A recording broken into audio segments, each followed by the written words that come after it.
Big பாஸோட promo ஓபனிங்லயே Kamal அவர்களுக்கு contestant எல்லாருமே happy new year wishes சொல்லுவாங்க. அதை அடுத்து கமல் அவர்கள் கண்டஸ்டன்ட் சொல்லுவாங்க, நியூ இயர் அதுமா 2 பேருக்கு நீங்க ரெசல்யூஷன் சொல்லியே ஆகணும் அப்படின்னு. உடனே அர்ச்சனா ரொம்ப டஃப்பான பிளேயர் தான், ஆனா அழுக மட்டும் வேணான்னு சொல்லுங்க அப்படின்னு மணி சொல்லுவாரு.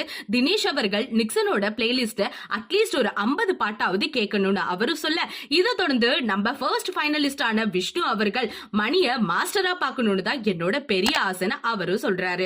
உடனே நிக்சன் அவர்கள் விஷ்ணு ரொம்பவே கோவப்படுறாரு, சோ அவர் கோவத்தை குறைச்சா மட்டும் போதும்னு இவரும் சொல்றாரு. இதெல்லாம் நடந்துட்டு இருக்க சமயத்துல கமல் நான் கோவத்துக்காக ஒரு சொல்யூஷன் சொல்றேன்பா அப்படின்னு சொல்லிட்டு 10 எண்ணுங்க அப்படின்னு அவரும் சொல்றாரு. இப்படியே ப்ரோமோவும் போச்சு. சோ இன்னைக்கு தெரிஞ்சிடும் யார் எவிட் ஆகுறாங்கன்னு. அதுக்கு கண்டிப்பா நம்ம வெயிட் பண்ணி தான் ஆகணும், வேற வழியே இல்ல.